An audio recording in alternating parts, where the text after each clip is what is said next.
Guys, we're cool here. I'm going to give you an update. Got you over here at the space weather site, NOAA. There's a link over there on the planetxnews.org site. Just go about halfway down and click on it, and you'll see it. There's a bunch of links there to a bunch of different tools, and I talk about that often, but I truly do. That's where I go. The links are really easy to get to, and there's good articles that Scott writes over there, and he posts pretty much all of Dr. Albert's stuff over there also. So it's good stuff to go look at. But anyway, little report on space weather. 414 is the solar wind speed. That is elevated. It usually hangs around 3. Okay. The KP here is the index they use to rate how strong a geomagnetic disturbance is that the Earth is having. Obviously, in the green here isn't really nothing to worry about. You get up towards the yellow, which it got really close here, right at the bottom end of it. You might see some small disturbances, but not much. We're talking like, sporadic cell interruptions or something like that. But as it goes higher, and I've explained this before, it gets worse. If we get hit with a really good CME, it could get pretty dicey. But anyway, I wanted to show you that. And here you go with the normal one I show you here. This is the spirograph and the line graph here. Conditions here on the Earth is in the green lines. The green lines here at the top, it's showing plasma density, and as you can see, it's kind of lower. And this happens. Okay, it's exactly what I said on my last video. When the plasma density goes down, the solar wind speed goes up, which is right here, radial velocity. Okay, they kind of mirror each other. They do the exact opposite almost every time. So just kind of keep that in mind. If you see the ion density or the plasma density dropping, you will notice an increase in solar wind speed almost every time. But you can hit play and watch these spirographs. And again, this is just another way to look at the data. Again, the orange line is the density, and the yellow line is the solar wind speed. So, and you're always going to have this missing data every so often. I think where they're collecting their data at this ACE site, I think it can't collect data at certain time frames because it's being blocked by, I'm not sure where the satellite is they get the data from for the ACE, but wherever it is, it's getting blocked in that time frame. It's there every day. So, and again, I'm going to be doing a show with Jeff P tomorrow. I'm not sure if I already said that or not, but to say it again, 7 Pacific, 10 Eastern. Check it out. It'll be a live show. We're going to talk about some of the things I'm going to talk about here. But here's another way to look at the KP. Down here. Okay. This is an Aurora Borealis Northern Lights chart. You can see where they'll be visible at any given time. And then you got more data points here, guys. You guys can go check this out. It's easy to click on it and it'll tell you what it's actually trying to show you. Sometimes it's better if you read it for yourself. I believe so sometimes. Sometimes it's better for both, to read it for yourself and hear it from somebody else. That seems to sink in better, at least through my thick head. But anyway, so the next thing, guys, is, well, I'll just take you over here to this one here. Is that it right there? Nope. I think it's, yeah, here it is. Okay. So I'm going to show you this right here. This is the SWMF model.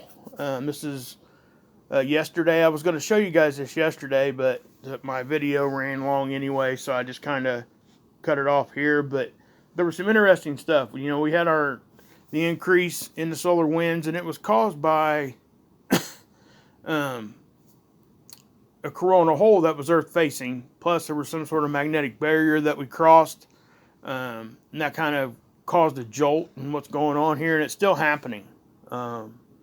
This is something that we normally would see with small CMEs and, increased, obviously, coronal holes with increased speed of the solar wind can do it also. But normally we see these bigger anomalies happen when we get, hit with an Earth-facing coronal mass ejection. So I don't think many people expected to see this, but it happened. So, that is what it is. So what are we going to look at here? I'm just going to go ahead and pause it right there. I'm going to use a drag tool here. Okay. So what are we doing here? Here we go. We're dragging through. Right. Whoa, it just went on and off, didn't it? That was stupid. Anyway, we'll just play it right here. You're going to see this thing, do this anomaly. Did I go past it? I bet I did. Yeah, I know I did. Sorry about that. We'll just play it from the beginning. And I'll try to stop it where I need to here. Because I really want to show you this stuff right here. Because it's interesting. It's really interesting. Okay. You're going to see a spiral ball happen. Okay. On the backside of the Earth here. And it gets really tight and it's really defined. Okay. I'm not going to slow it down or anything because I took some screenshots. And I'll show you those here in a minute. But just watch this. This is yesterday. There it went. You see that? Okay. You can see where we're getting hit with solar winds in the front. Okay. So that's what's causing this. But I want to say something here also. You see that? Ain't that crazy? Okay. Yeah. So that happened. That was yesterday. Now we'll go over here and I took some screenshots from that. This is when it started. Okay. And again, guys, we have to keep in mind here that this was caused by the increase in solar winds. Now see how tight the spiral is there on that? Okay. That's pretty tight. What I find odd about this is that these other lines that are going here are kind of going straight. These look fairly normal, but right in the backside, they're just spiraled up and stuck in a ball. Okay? That's just kind of odd to me. So you go to this, and look at this. This was something I've not seen before. I've seen the spirals before, but this is directly behind the Earth, almost in a straight line to begin with. The spiral itself is very, very symmetrical, almost like somebody took a compass and drew a circle. Like a spirograph, like, the tools you used to get when you were a kid in these little art kits, where you stick the pencil on the thing and you turn it on the piece of paper. That's kind of what it looks like here. This is very, very defined and very, very compact spiral, is what I'm saying, especially for this tool. Okay? Not to mention that this right here, this is something that really caught my attention because I've explained this before. The blue lines on this are the IMF lines. Those are the lines that are connecting the Earth's magnetism to the sun and other celestial bodies. Okay, you can see them out front here. You see these right here? The blue lines. Okay, it's a pretty important part of our... it's really pretty much the most important part of our magnetism here, of what's going on in our solar system. Okay? But what I find very, very strange, that, you got these out here, but then you got this spiral, but it's like this is out here on its own. Okay? Because if you look, those IMF lines are generating right here. They're not connecting to nothing out around it. They're not connecting back to the Earth. They're not stretching out and going to the sun or any other object. Okay? These things are completely spiraled out and broken. There are no blue lines back here. Usually we even see the blue lines will be doing this number if we're having disturbances. Okay? They're not even doing that. So what's causing this? To me, if something's that specific in one spot, it almost lends itself that something's very, very close right there, at least magnetically. like there might be some sort of physical object there. You know, it's kind of what it looks like. But you're going to see this thing shoot on off to the back. Okay.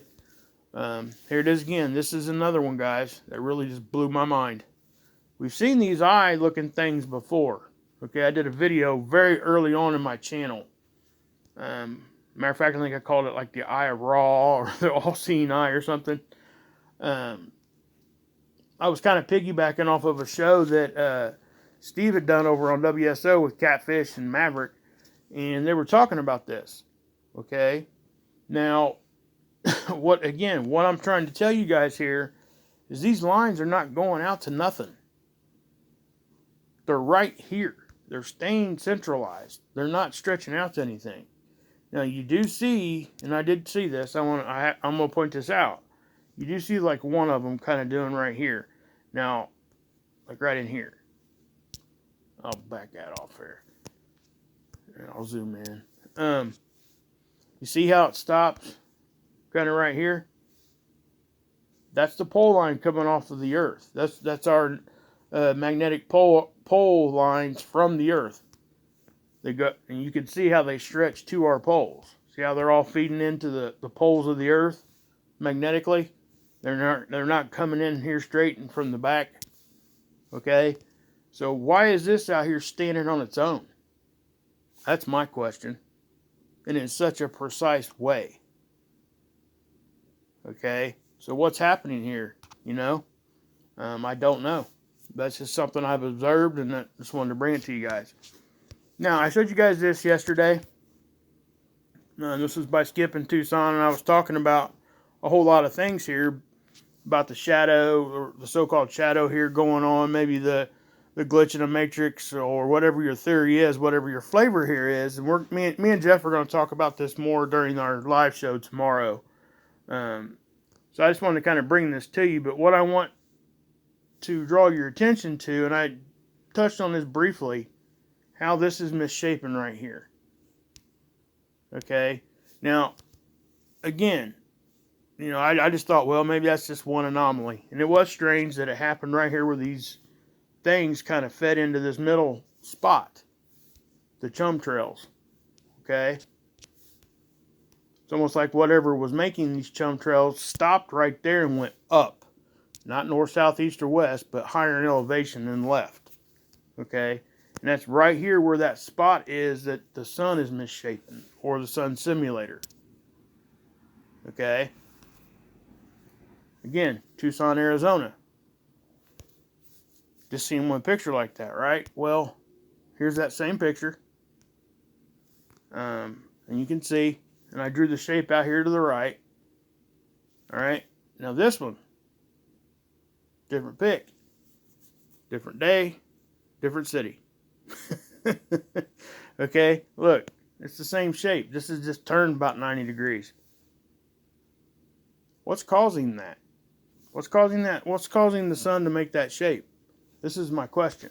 Okay, so then I put this in a picture format here on a layout up and down so you guys can kind of get a better idea. You can see that. Those are virtually the same shape. What's causing that? I've never looked up at the sun and seen it look like that. Not to mention that I have more photos like this, guys, in my emails that I got from yesterday. From all over the country. Matter of fact, all over the world. I got some from Australia and some from UK, and they're showing the same things. Okay? Now this. Let's go to this one first. This is the one that Scott caught in Pittsburgh a few months back, about a month ago, and he took this with himself, and we noticed the grid pattern. Okay, and I also want to emphasize that we noticed it was blue. At least it seems to be in blue almost every time we see this. I think that's relevant to the conversation here. Now, this is really kind of strange right here. You see this? First off, and I've talked about this already before, but see how we got square going on, right? Well, why is it notched out right here in a right angle? Straight line right angle. Okay? Well, close to a right angle on this one. All right, why is that? What's causing that? Not to mention it's dark above. Then I get this pic yesterday. Look at this. I mean, I don't have to say much, do I? It is even, it's a straight line, but it even has almost the same angle, degree of angle, because it's not a complete 90 degrees. It even looks the same, guys. And these are pictures from different parts of the country. This is in Thunderhead, Missouri. The one that Scott took, he took it in Pennsylvania. Okay, like a month apart. So I put this on top, of one another so you guys can get a better idea. But what I find strange, this one's dark right here. This one almost seems like it has a light source behind it. So I don't know what's going on with this, but I do know that those shapes are similar and they just been kind of turned. So it might be because of the direction that this picture is being taken from. That's causing that difference in what we're seeing here. But that just looks like somebody took an eraser and just erased that part of the corona of the sun. So I don't know what to think about this one. Because that right there was enough to blow somebody's mind right here. But then we start getting more pics about it. Look at this. Something else I want to draw to your guys' attention. If you look real close, these beams right here in the middle, they're blue. Yeah, I know I said that kind of backwards. It wasn't intentional. I'm not going to say that word because, again, I'll get smacked with the algorithm. But, yeah, it seems like we're seeing that blue line go through there. I'll just say that on almost everything that we're seeing right now. I could show you some more here real quick, and I will. Let's see here. Again, look at that. I showed you guys that again. Again, look what color this is, guys. Almost every time we're seeing this grid pattern, it's blue. Why is that? Okay. Is this something having to do with frequency and all those kinds of things? And again, me and Jeff are going to go over a lot of this. We were talking about this today, and he has some really good theories and stuff to bring to the table. And it's something we're trying to put our heads together and figure out. So, but anyway, guys, I'm going to end it there, give you guys a short one. Oh, there's one more thing too, guys.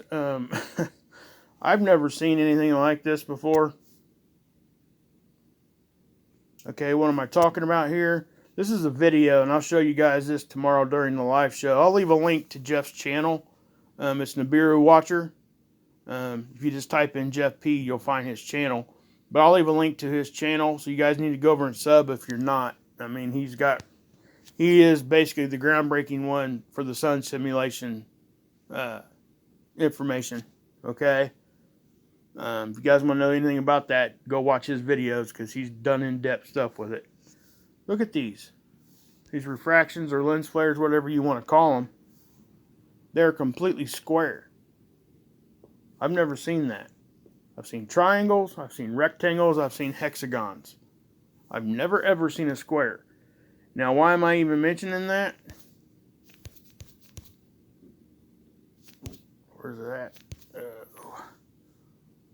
Where's that one Scott took? Square. Right? Square. I mean, it's just, and these grid patterns in the sky are pretty much square also.